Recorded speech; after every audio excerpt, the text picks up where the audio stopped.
Italian Wine Podcast. Chin Chin with Italian wine people.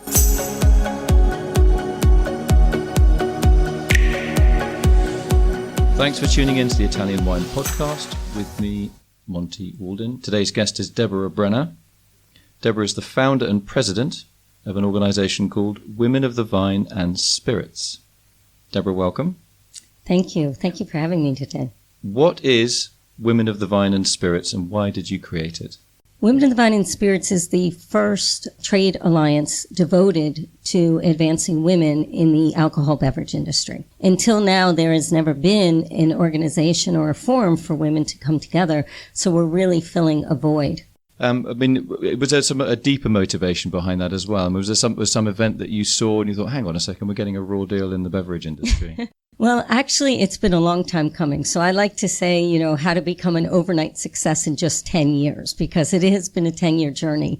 Prior to me going into the wine industry, I worked in the field of technology and high-end technology. It was in the late 80s, and so it was a very male-dominated industry. When I got disenchanted in my corporate world, I wanted to pursue my passion in wine. And unbeknownst to me, I found out that it was very male-dominated, and many of the wonderful wines around the world that I've enjoyed, I found out that there were women behind those labels, and that really intrigued me. So I started doing research, and I ended up writing a book called Women of the Vine, Inside the World of Women That Make, Taste, and Enjoy Wine. And it got published, and that was the catalyst to set me on my journey, because I wanted to write the stories of the women that trailblazed in the industry that were very under-recognized in the wine field. So what sort of battles were they having to fight then to get to the top? Well, the battles are different depending on where the women are. I started in the U.S., so the U.S. is New World. The battles are quite different, and also the longevity, the history, and the founders are very different. Compared to Europe? Absolutely. So give me an example. So in the U.S., we came out of a very unusual situation with prohibition, which nobody else has experienced. And that led to very interesting laws. And so the male domination that exists in America is quite different. It is still very much family legacies that have come down through the wine industry, but more and more entrepreneurs, more new people have come into the industry. So the women there have faced battles more in getting education, getting equal opportunity to get into the cellars. But with Women of the Vine and Spirits, what makes us unique is it's open to everybody. So it's not just producers or winemakers. It's everybody that takes to get the grapes from the vineyard onto the shelf. There could be women working in wine shops, in restaurants, in wine bars, on the production side as well, as you said. Absolutely. So when we started the organization, we realized that women needed to support each other. And to your question before, the women in Europe, they face very different battles. Most of them is dealing with succession, family succession. But isn't in Europe, you've got, inheritance rights in, say, France and Italy, for example, do divide up when, the head of the family winery dies. It does get evenly divided up between the kids. And if there are, 3 girls and 3 boys, then they each get a fair share, right? Well, we're seeing that. Obviously, you can see a lot of wonderful, wonderful women in Europe that are running the producers. But with Women of the Vine and Spirits is that we've created an organization to support throughout the entire system, from importers and exporters to sales, finance, operations. Even we have women in cooperage that are working with us. Cooperage is barrels and oak barrels and things like that. Yes. So, making barrels. And we've extended from wine into spirits. So we're also working, like, for example, Stephanie McLeod is on our advisory board for Europe, and she's the first woman at Dewar's after 160 years, first female master blender. But yes, the challenges are different. Okay. If we were talking about motor racing today, a motor racing stereotype might be, men are better drivers than women, right? And in wine, it's accepted that women are better tasters than men, although only 33% of masters of wine at the moment are female. So where are we going wrong? A lot of that is, again, just encouraging women to go into the field. And that's a big part of what we are doing as an organization. So is that psychological, you mean? You think that there's this bar there, women who think, well, I'm never going to get to the top, so why should I bother trying? I think a lot of it is that they haven't had role models. It's fairly new to see that women are taking this role, and that is giving them the encouragement. So even like the family legacies that we're seeing here, I mean, the Antonori family, Allegrinis, you see these women that running them.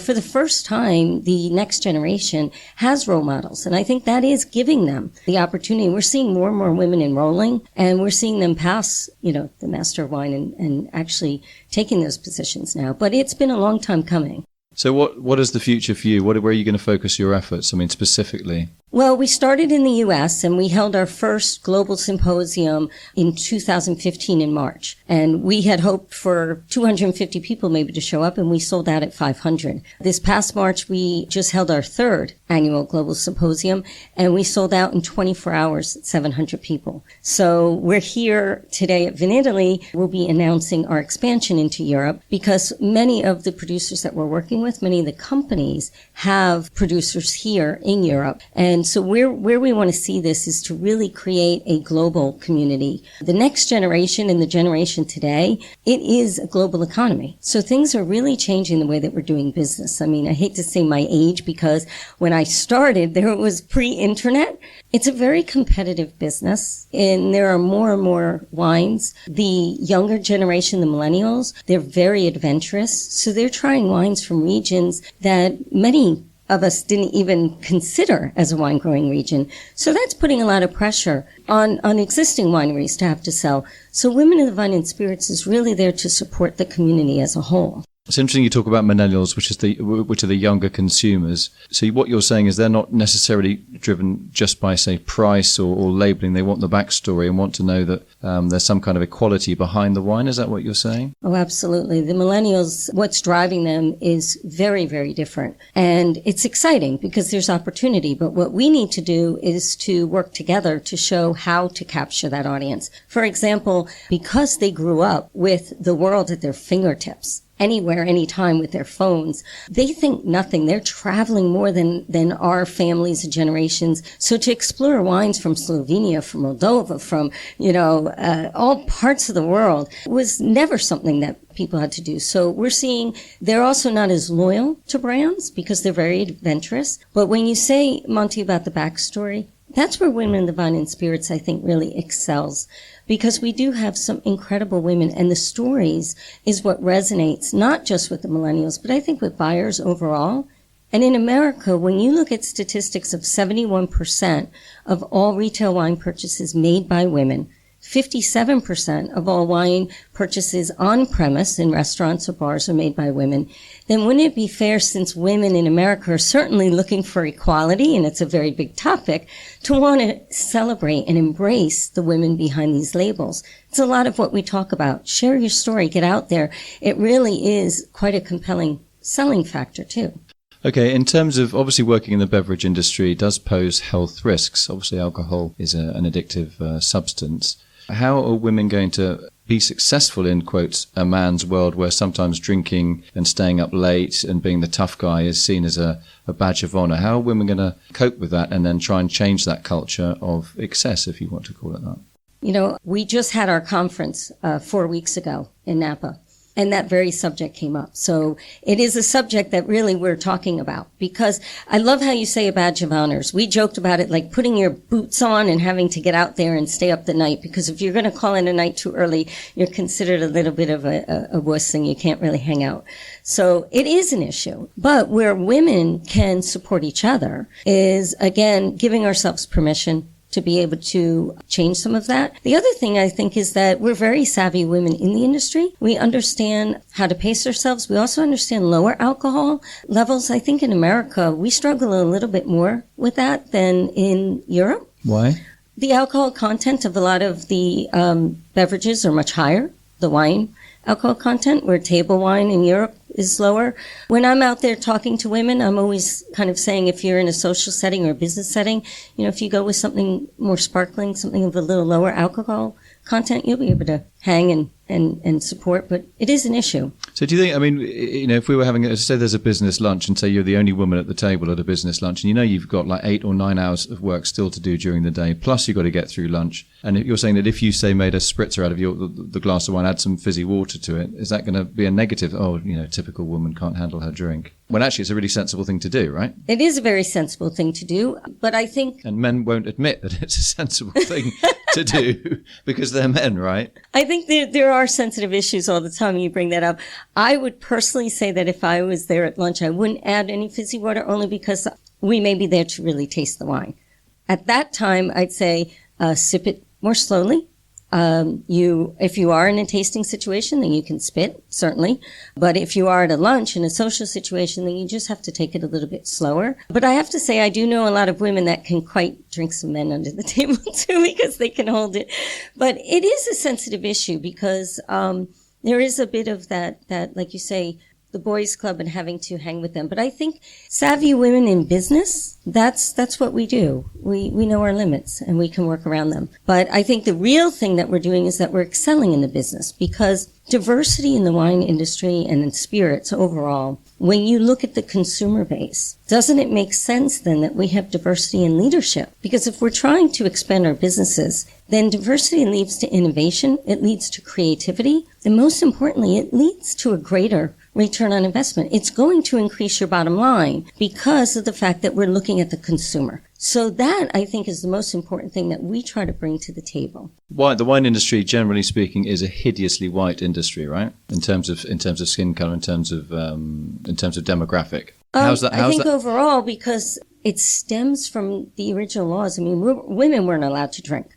You go back to the Mesopotamia days, you go back to when this all started, right? If you look historically, and then you go into it where the only women that were drinking were either in brothels or other things. So historically, women also were not allowed to own land. And that, to your point, also leads into, not just gender, but also ethnic as well, because of all of those things that were in place. Yeah, ethnic disempowerment and gender disempowerment. So again, are you also focused on maybe not land laws and things like that, but I mean, how can you aid a transition, if you like, a fairer way that men and women can share both the responsibility and the burden of work, as well as the success and financial success that good work brings? How can you do that? I think the most important thing that we're doing is that we're coming together as a group. When you come together and you support each other, and especially now that we're doing it globally, we're sharing best practices. That, I think, is the number one thing to start any kind of a movement, to start any kind of change, is first we have to acknowledge it, right? We have to say there is an issue. Then we have to look at what those issues are. And culturally, we have to look at the differences, because not one shoe is going to fit all. So we really need to look at that. So, for example, we had Dr. Mackie Mandela come and join us last month. And she came from South Africa, and she's Nelson's oldest daughter, who started House of Mandela Wines. And it's a real issue, especially for Black women in South Africa to own a winery. She came and was seated alongside Marilisa Allegrini, and then seated alongside Susana Balbo from Argentina.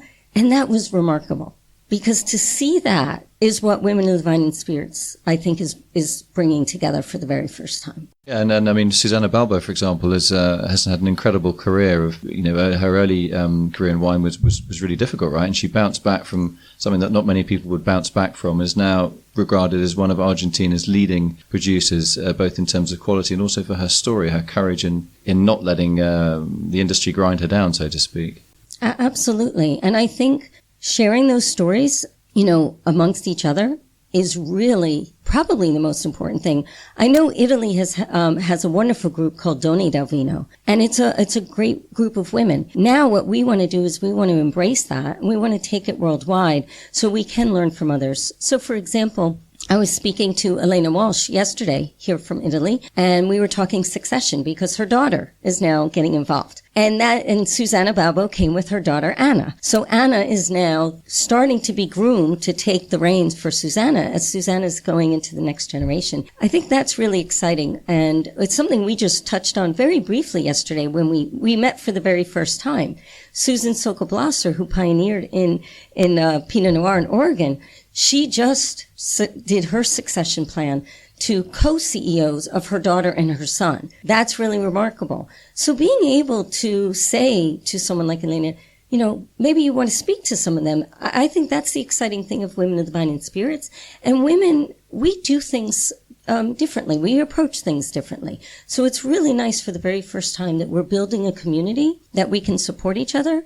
And simultaneously, what we really need to do is we have the most incredible women and some of the leading positions today, which is wonderful. So the first thing that I had to do before I could even think of coming to Europe, because, you know, I started in the States, was to form a European advisory board. So I am honored to have Marilisa Allegrini. We have Stevie Kim. We have Jancis Robinson on our board. We have Maggie Enriquez, President and CEO of House of Krug, Stephanie McLeod from Doers, and Beatrice Cointreau. That is our board right now, which is a remarkable. So we're really looking at the cultural differences. We're looking at the needs. And then we're going to look at the programs in education. And we also formed the Women of the Vine and Spirits Foundation.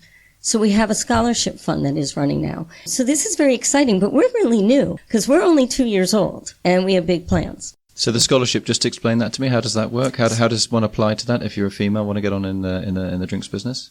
Yes, so we want to be able to, again, our mission is not only to support the women that have gotten there, but to pay it forward and to use them as role models for the next generation. So this foundation is very important, and we just received our paperwork to start that. We've already had contributions made to it. So they can apply online, and we're actually going to open applications for both professional development as well as continuing education. So applicants can come from anywhere in the world as long as they're female, right? So we're looking at the different laws right now as far as where we can get that.